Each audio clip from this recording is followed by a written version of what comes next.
Greetings, salutations, everybody. Welcome to AMC Mailbag. This is the mailbag version of AMC Movie Talk. You know, we get so many mailbag questions from you guys every week that we decided to start this new show on the weekends where all we do is take your mailbag questions. This is a much more laid back and relaxed show than AMC Movie Talk. My name is John Campy. I'm the editor-in-chief over at AMC Movie News.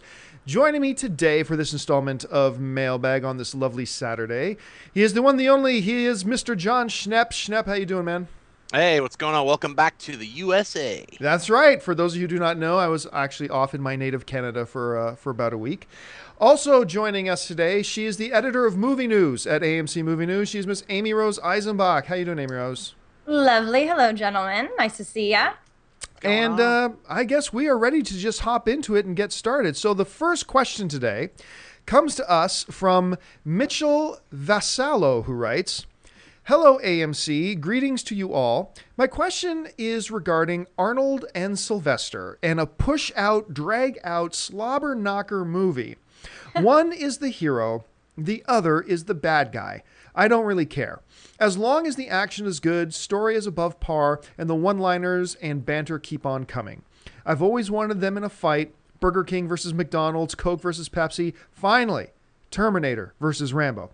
Even though they are older, it still would be epic. In the words of Arnold, it would be the biggest movie of the summa." I love that.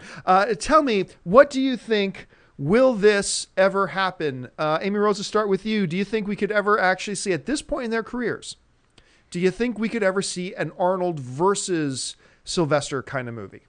I mean, we're getting Escape Plan, which is, you know, not necessarily versus, because it sounds from the synopsis that they're going to be working together. I mean, who wouldn't like to see that? Of course it sounds great. You lost me a little bit on the Coke versus Pepsi. We're getting a little too consumeristic on there, but I definitely think that having these two classic action heroes versus each other would be pretty epic. I would definitely watch it. Old, it's kind of like how I feel about Harrison Ford. I mean, sure, he wants to be in Indiana Jones, another one, but what is he really going to be doing in that? I mean, Stallone is in incredible shape, so is Arnold. So I definitely think they have a few more years in them to do some cool action films, so we better hurry up. But yes, I would love to see these two brawl it out. I think it would be pretty awesome. Schnepp? And nostalgic. Yeah, I mean, I just I watched the trailer for Escape Plan because I was like, after I read that question, I was like, wait a minute, they're fighting in that movie, so you're gonna get it in Escape Plan. They have a punchy punch fight. I don't know if they're gonna be like do an entire movie. I'd say wait 10 more years and then have them do like kind of like a wise guy's like, hey, we're in the nursing home, and then they're like one guy's like beating the other guy or like cutting off his oxygen. That would be funny. So. Well, I mean, to be fair, I think the fight scene that we see in the Escape Plan trailer is actually, you know, a staged fight. It's a fake fight that they're just pretending. You know, I read one theory online the other day from just an average guy, not somebody from the studio, so this isn't a spoiler. And he theorized, what if by the end of the movie you actually find out Arnold Schwarzenegger is the villain? He is the villain, the one who set up Sylvester Stallone, all that kind of stuff. So maybe in essence you get that movie. The question though that That'd be cool.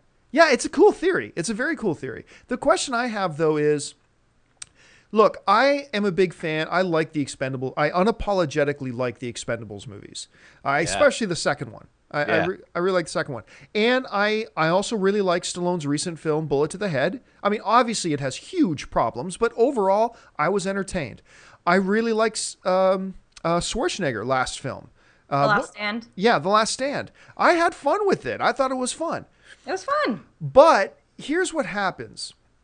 In Bullet to the Head, what you had was Stallone, who's in, look, it sounds funny saying, in the best shape of his life. Just as a physical specimen, he just looks amazing. But, you know, to make a good action scene between him and another guy work, you got to have that other guy pick up a lot of the slack, because Stallone is a lot slower and all that kind of stuff, and he can't do the things he maybe could have done 25 years ago. And so you had Jason Momoa, you know, opposite him. And I thought Momoa was fantastic as the villain in that film. And you had their fight scenes, and it worked, because even though you had this bulkier, slower, older guy, you had Momoa compensating for that by doing all this other type of action stuff, and the fight actually ends up looking pretty good. In The Last Stand, you got Arnold Well, mostly in gunfights, but even when it comes down to the last big fight, he's got a much younger, much more agile, much faster guy that can kind of make things look and make the fight look great.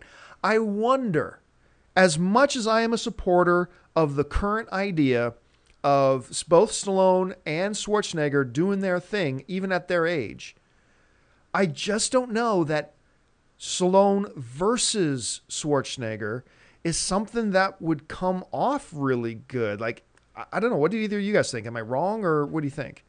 I think that you kind of nailed it with what kind of combat it would be. Hand-to-hand combat would be a little more difficult for these guys.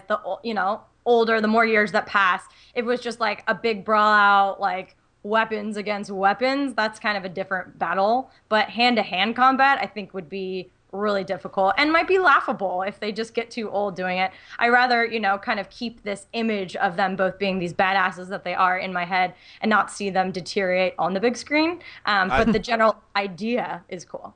I say build giant robots like Pacific Rim, one that looks like Arnold and the other one looks like Stallone. And they fight in the water, like two robots fighting in the water.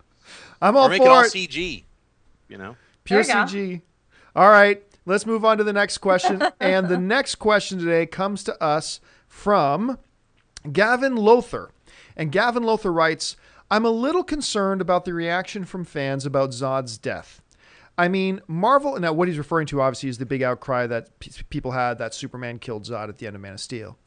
I mean, Marvel can have some of their heroes, Thor, Hulk, etc., kill any villains with hardly any bad reaction. Do you guys think DC fans could accept a Batman killing the Joker? I got to tell you, I think that's a terrific question. Schnepp, why don't you take this one first? How do you think reaction would be from Batman fans? Do you think Batman fans would accept a movie in which Batman ultimately and finally kills the Joker? Well, I mean, like in the Dark Knight Frank Miller written version, Batman kind of snaps his neck, but then the Joker's still alive and finishes the job by twisting his face around, really in a horrific way. Would fans accept it? I think they would, but DC has a lot more problems. They have to get more movies made. I mean, Marvel's already got like 50 films. They're gonna have like Ms. Marvel and like Power Pack before Batman ever gets his own movie. Or whether or not DC is gonna kill their villains, I think they have to actually make some good superhero films first before they can. That's my concern. I mean, whether fans agree with Superman having to kill Zod or not, it's a moot point now. He did kill Zod, and the ramifications are going to be felt through the next movie, which Batman is going to be a part of. So, whether or not Superman learns from Batman as to whether killing is good or bad, or those are all issues that'll be explored, I'm sure. Yeah, Amy Rose, what do you think? I think that the whole repercussions of that was the way he killed him, snapping his neck. It was so sudden in the moment, and I just feel like that took me out of it for a second too. I was like, whoa, beyond just the point of killing, I thought that for shock value alone was like, whoa, it definitely took me out of the action scene for a minute. I was like, I didn't see that coming. Would I eventually like to see Batman kill the Joker? Oh, yeah.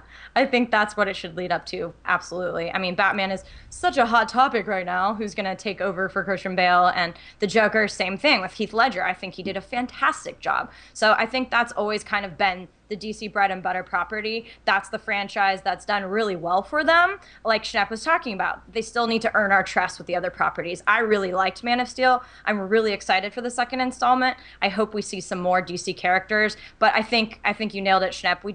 We have to get the trust back. I mean, what Marvel has done, it just feels very organic to the natures we've all grown up with and love so much. So if they keep getting that trust, I think that they would be more maybe forgiving of what they don't see it necessarily going down the storyline. But yeah, that just took me out of it for a second, the whole Zod thing. But I forgave them because I thought the film was really strong overall. See, I think it's a great question. It's a really, really great question because, the Superman situation, but I think there's a very, very key difference. Schnepp and I did a special video on the whole question of would Superman kill? And I think we established pretty clearly, well, yeah, he would because he has. He has killed before on a couple of occasions in the comic book, and we felt that in the movie he was really left with no choice. With Batman with the Joker, though, that's a very unique situation because, I'm always talking about these whole things about what are the key essential elements to who these characters, what are some really core essential elements and values to these characters. And the idea of Batman refusing to kill the Joker is an ongoing running theme throughout the history of the Batman comic books. That's revisited quite often. And the whole notion of Batman will not kill the Joker is actually a pretty core essential part of that. Now, there's another element to take into consideration. Zod was going to probably be a one-shot villain in the Superman universe anyway. Yeah. I really highly doubt. Now, let's take out the fact that I believe Batman not killing Joker is a key essential element to who Batman is. Let's take that out of it for a second. Joker is by far the single most popular and, dare I use the word, beloved villain in the DC universe. Yeah. The fans love the Joker, and they always want the Joker there. Loki and Marvel. Yeah. I mean, and so I think you're in a situation now where, hey, maybe they make, a Batman film with Joker, and they don't have future plans for him, but I don't think the brass at Warner Brothers are going to tell the filmmakers it's okay to kill him because we may have a use for him later.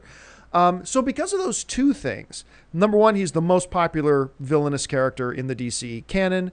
Number two, that the whole notion that Batman not killing the Joker specifically is a really ongoing, huge tentpole and pillar of who Batman is.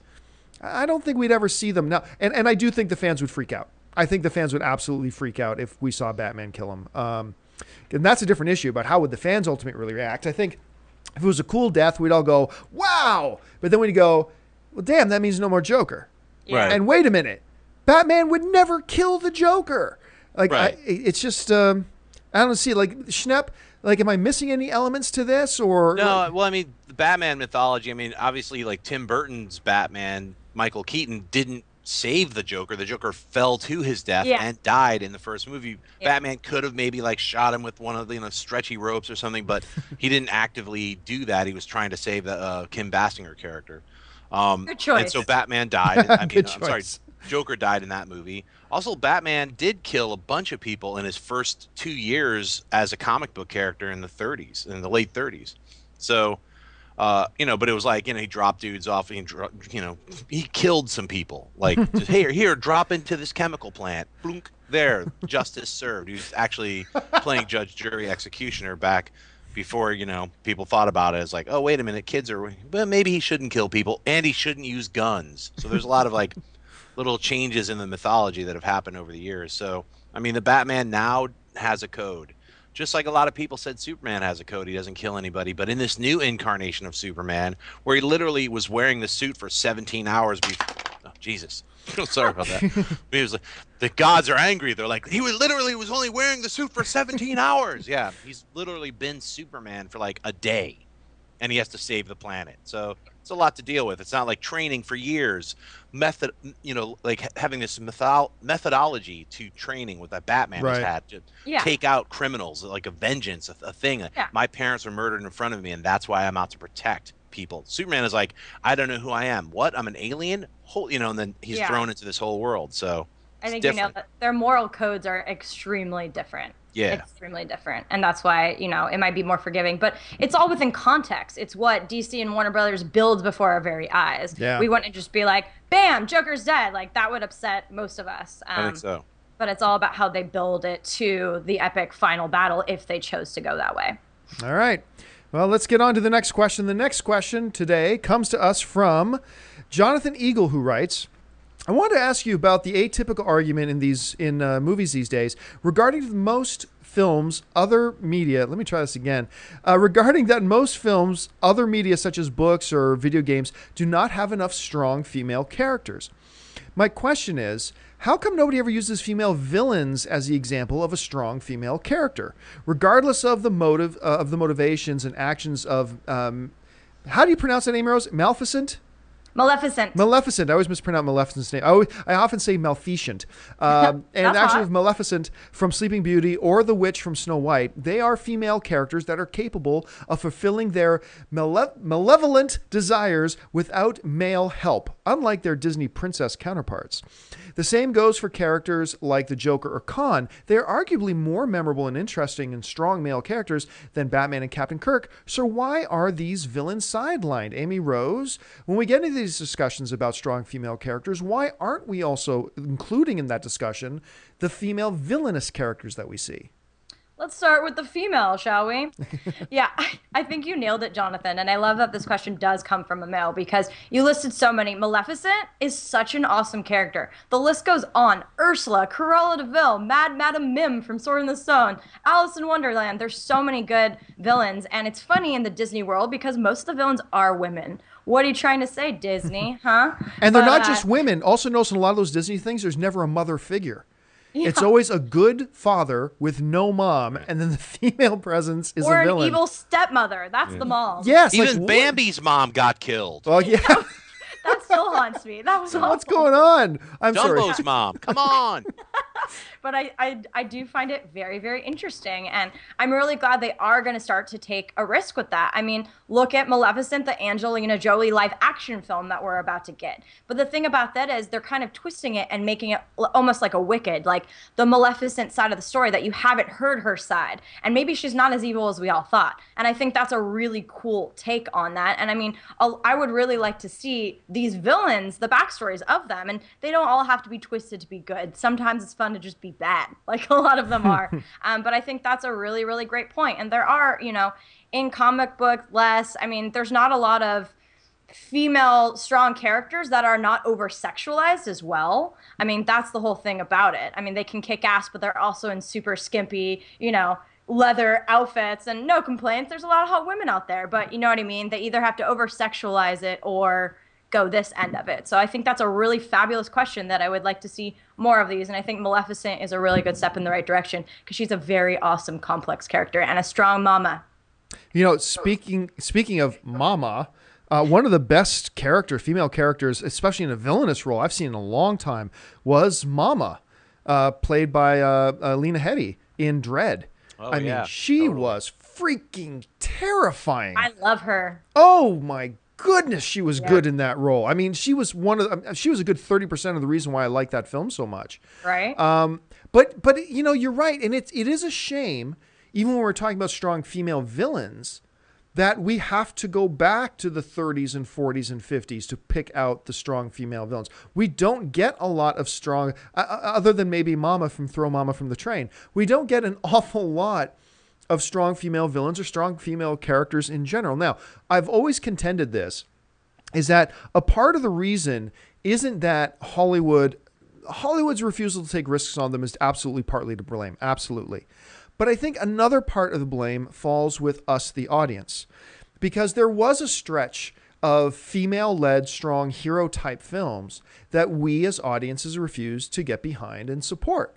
You know, Elektra was a crash and bomb. Now, you can make the argument, but that movie sucked. Yes, but a lot of male-led sucky movies do at least get us out to check it out. What was that one? Aeon Flux. Aeon Flux is another one. You know, big name star, big action film with a female hero lead, and we ignored it. You know, the audience just ignored it. Now, you can say whether you like the movie, whether you like the marketing or whatever, but that doesn't account for how badly it failed. It failed badly because we as audience members didn't go out to support it. And this is what I keep telling to people, is that we send a message to Hollywood studios every time we do or do not buy a movie ticket. We are telling studios we want this and we don't want this. And at some point, the studios go, okay, we're listening. We put out a string of these female-led hero films, and you guys didn't support it, so we're going to back off. And I guarantee you. So Katniss, Hunger Games, that's a good example of a strong female character, and that has been blowing up. I mean, people really get behind her. So it's happening. Yeah, it's happening. Or you could use Twilight, Kristen Stewart being the main character of I was just going to mention Twilight. Twilight. Yeah. I mean, I haven't seen any of the Twilight movies. I must reiterate that fact. But What's It's what's one of that? his Strong super female giant hits. character. Is that a giant Twilight Breaking Dawn glass I'm holding in my hand? Yeah, Oh, I got this dear. at the premiere, and I just needed the biggest cup I could get here. But here's the sad thing. I'm glad you mentioned Katniss, because when you look at Katniss, or you look at whatever her name was in Bella. Twilight, Bella in Twilight. These great. We're getting some strong female characters, and they're having some traction. However, they're not having traction with the male audience. You're not seeing a lot of male audience members jumping up and down about Hunger Games. I happen to like Hunger Games, at least the first movie so far. I'm on board with it. First one was cool. The Twilight films, not stereotypically a male targeted production. So the question is, why aren't we getting behind these films? Like, and maybe it's going to take a Twilight and a Bella, or a Hunger Games and a Katniss, to slowly open the door for folks like us. But you know, I can't help but feel that those films we mentioned, Elektra, Aeon Flux, there was one or two others as well. Barbed Wire, things like that, and their failures. I guarantee you, even though those films are years old, I guarantee you those are in the heads of like Warner Brothers executives when they think about a Wonder Woman and they want to get a Wonder Woman going. I think that's one of the things. And maybe something like Hunger Games might be at least the first spark to get us a Wonder Woman movie. I mean, what else needs to happen? Underworld was a female, Kate Beckinsale. That was not a failure. Underworld, it had modest success. Yeah, Wanted. Which I love Wanted. Yes. Another Angelina Jolie film. I wanted a sequel. So Me so too. did I. I wanted to see what so bad. There. I like that. yeah. I See how I even did that, guys? Yeah, it is really hard to pick, like, in this last decade, like a strong like hero character that's not a drama. We're talking specifically about like either superhero, sci-fi kind of tentpole style movies, or even just action. Yeah, I mean, you had Salt with Angelina Jolie, which was like an action female led role, which Yeah, I liked. that's a good I one. thought it was a fun film. Alias TV show. What's that? Alias TV Alias show. TV Jennifer show. Garner was badass. Yeah, so it's not out of the realm of possibilities, and we're definitely going to get a Wonder Woman movie. I mean, they finally were like, hey, we're pushing off that Amazon CW, whatever that was, the young adult Wonder Woman version. They're going to do a Wonder Woman movie, so we'll see how that goes. But I think one of the things that like freaks dudes out, I think, when you look at all the movies that have come out, is like when it's a strong but overly sexual female lead character. I think dudes are like weirded out. Like if you watched even the trailers for Barbed Wire, people are like, "Oh my God, Pamela Anderson's hot," but wait, she's the hero. I think that something doesn't work as far as even like Elektra was just a bad movie. I mean, I thought it was horrible, and it could have been so amazing because the character Elektra in the comic books was fantastic. So. Those are the kind of bummer things where you're like, why not just adapt Elektra Assassin? What's wrong with you guys? I really hope James Cameron does Battle Angel. Yeah, well, with him doing 4 Avatar movies now, we're going to have to wait for that for a while. Okay, we got to get moving here. Let's get on to the next question. The next one comes to us from Lucas Traveris, who writes, "Hey guys, Lucas here. I heard what you guys had to say on Jim Carrey playing Carnage in the Amazing Spider-Man franchise. That's an issue that Amy Rose actually discussed on AMC Movie Talk this past week. I just recently heard that he might play J. Jonah Jameson. I thought this would be a pretty good idea. I just wanted to hear what you guys think about that. I am a huge fan of the show. Thanks." Hey, I'll start this one off. I could... Oddly enough, I could see a Jim Carrey actually as a J. Jonah Jameson. Now, look, to me, one of the best things about all the original Spider-Man films, and I always say, if you reboot something, you don't bring anything over from the old films. You don't bring over the same director. You don't bring over any of the same cast. You reboot. The one exception I've always said that I would have to that rule in my life, J.K. Simmons. J.K. Simmons, baby. J.K. Simmons as he... it was almost like he was born to play the role of J. Jonah Jameson.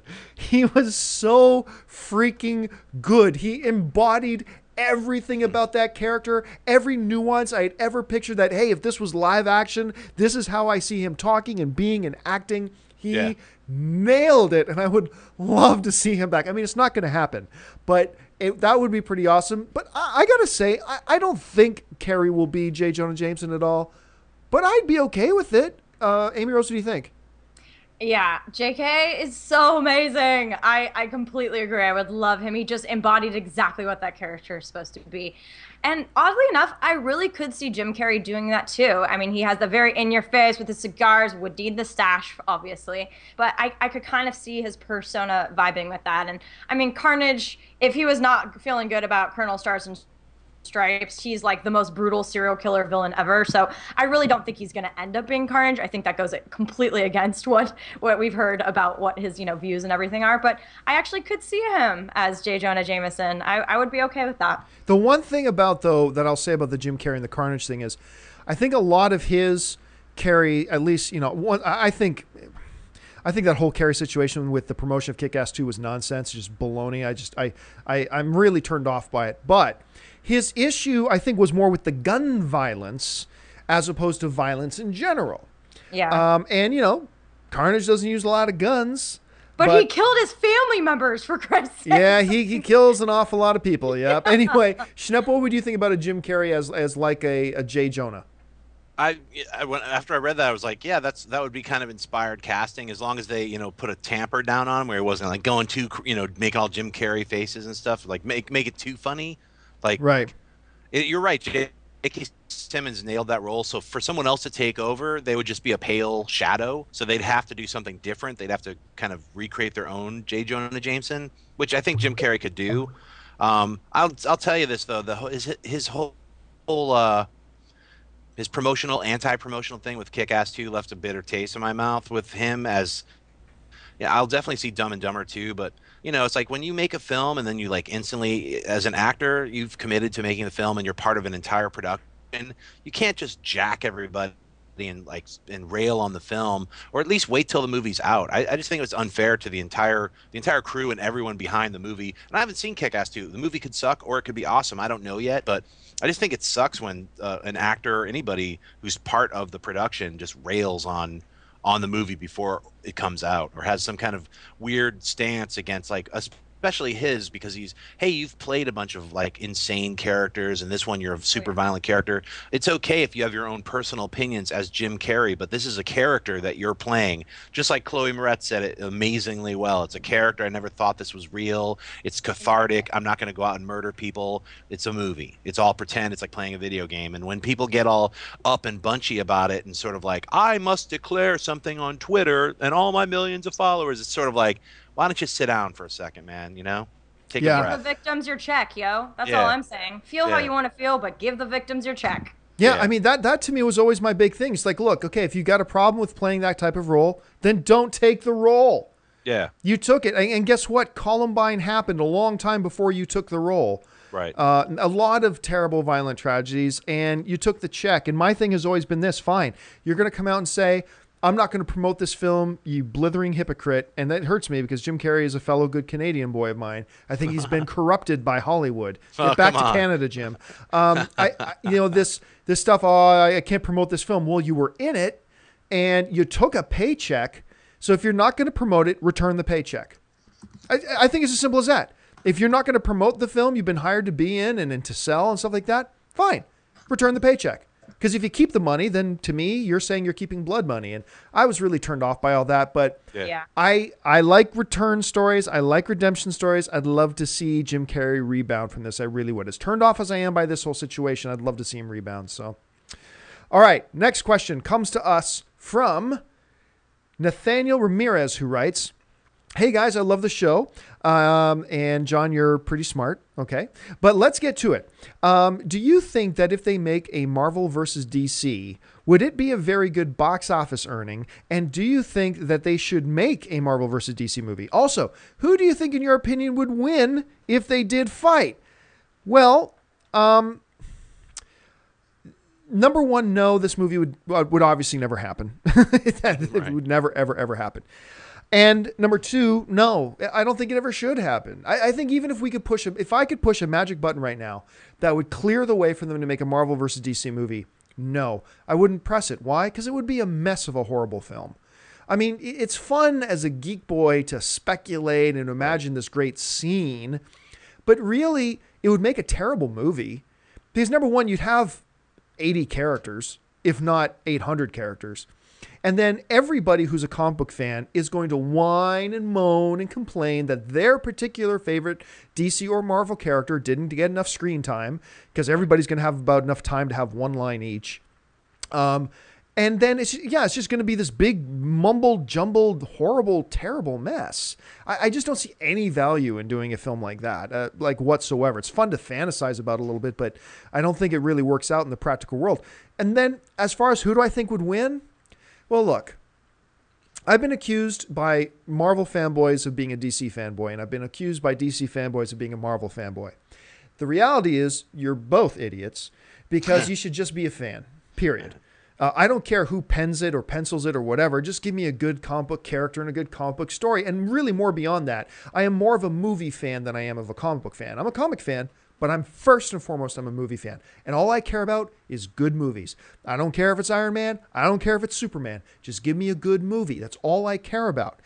But that being said, I have said on many an occasion that the greatest comic book movie of all time is The Avengers.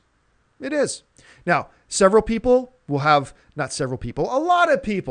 want to disagree and have their own particular favorites, and that's the best part about being film fans. But to me, the greatest comic book movie ever is The Avengers.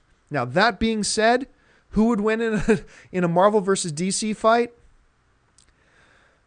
You have to say DC. Why?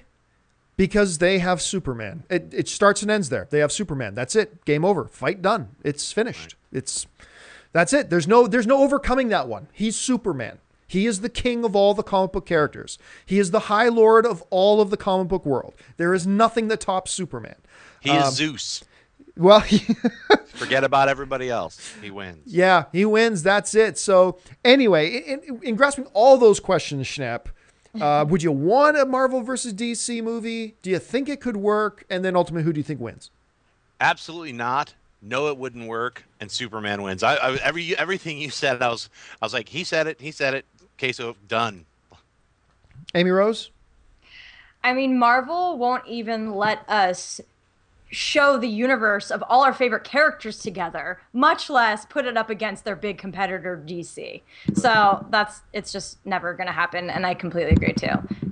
When Soups is in action, forget about it. It would be a really fun battle, but it will never, ever happen. Yeah, they would never do that. It's always going to be a fanboy question, because just think about just the horrible logistics of trying to get Warner Brothers and Disney to agree on like screen time for Superman versus Captain America. Like, be like, who is the most American? Well, we think this line should go to Superman. I know, but he's an alien, and Captain America actually was born in America. Blah blah blah blah. Just be like this back and forth. It would be the worst. You're right. It'd be the worst movie ever made. Who's hotter, Wonder Woman or Miss Marvel? Blah blah blah blah blah.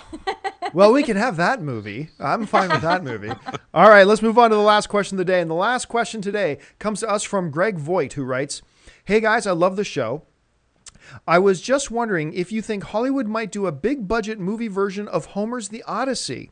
I read it this year in school and really enjoyed it. I think, if done right, it would make a really good movie and could become a box office success. What are your thoughts?" Well, let me get to that one statement you're saying. You think if it's done right, I bring this up all the time. If it's done right, it could be a really good movie. Keep in mind, if anything is done right, it will make a good movie. I've said this before, I'll say it again. You could make a movie called John Goes to the Store. No, John. But if you do it right, it would make a good movie. Well, that's favorite always movie of 2014, John Goes to the Store. So, I mean, you get that caveat out of the way.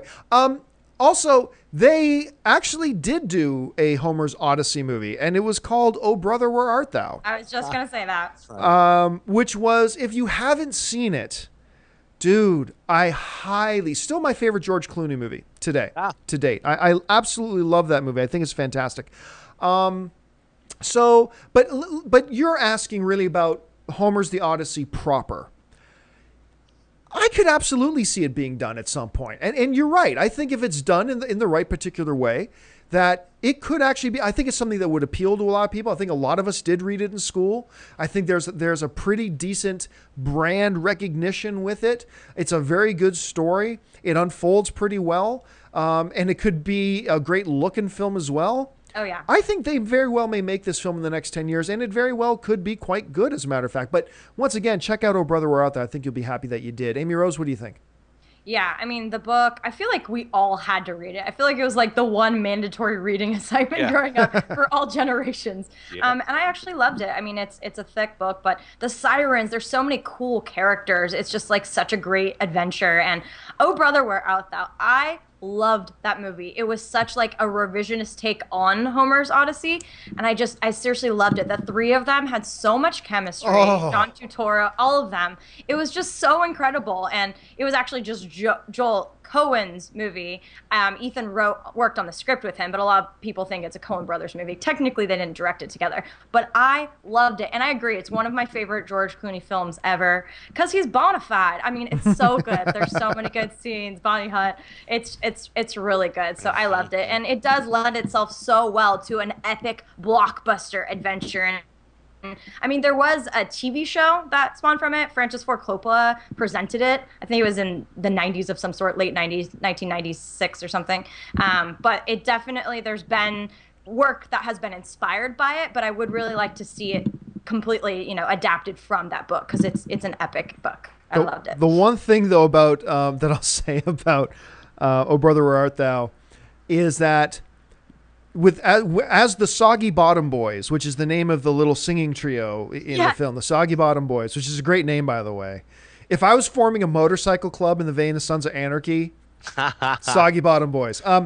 When George Clooney, first of all, it is terrible lip syncing, but on top of that, the voice of the guy who sings, I am a man of constant sorrow, the guy who's singing that sounds so like polar opposite from George Clooney, that when George Clooney, they got that great shot of the can, what they call singing into the can, the microphone. Yeah. And then George Clooney's head shoots into shot singing. It's like, wait, that doesn't fit at all. But other than that, it's a great movie. Anyway, Schnepp, how do you see it? That was part of the charm, though, not working. And like Clooney's facial expressions and John Goodman. God, I love that movie. Sorry, Schnepp, go for it. Hey. I love that movie too, but for me, George Clooney's my favorite movie, Solaris. Come on, guys. Oh, I'm just kidding. I thought you were gonna say Batman and Robin. But, you know what? I would like to see a new version of the Odyssey. I think that would be pretty fantastic, especially done in this really kind of a bold kind of almost like imagine if using all the graphics that we have on hand now and hire some really amazing actors. I mean, it could be quite a fantastic voyage, so to speak. An Odyssey, if you will. Yes, perhaps a strange Odyssey of the mind. Yeah. All right, folks. Listen, that's all the questions that we had for today. I want to thank, of course, the editor of Movie News at AMC Movie Talk, Miss Amy Rose Eisenbach. Amy Rose, thank you so much. Where can people find you online?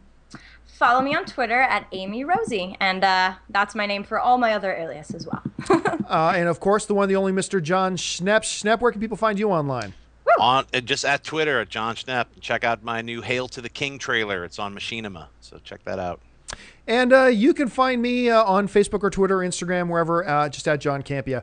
Thanks a lot again for joining us, guys. Head on out to see a movie night. Going over to www.amctheaters.com for your theater, showtime, and movie ticket information. Listen, if you're just joining us for the first time around here, you're probably not a subscriber yet. Why don't you take a second and click subscribe. Become a subscriber to our AMC Movie News YouTube channel. It'll keep you up to date on everything going on in the world of movie news, and, of course, our daily AMC Movie Talk Show and our weekend AMC Mailbag Show. So thanks a lot for joining us. My name is John Campia, and until next time, bye-bye. If you like this video, be sure to give it a thumbs up, and don't forget to subscribe to AMC Movie News on YouTube. It's free and a great way to stay updated with all the latest movie news and check out our daily show, AMC Movie Talk. Also, don't forget to check us out on Facebook and Twitter to stay in the loop for our special prizes, giveaways, and contests.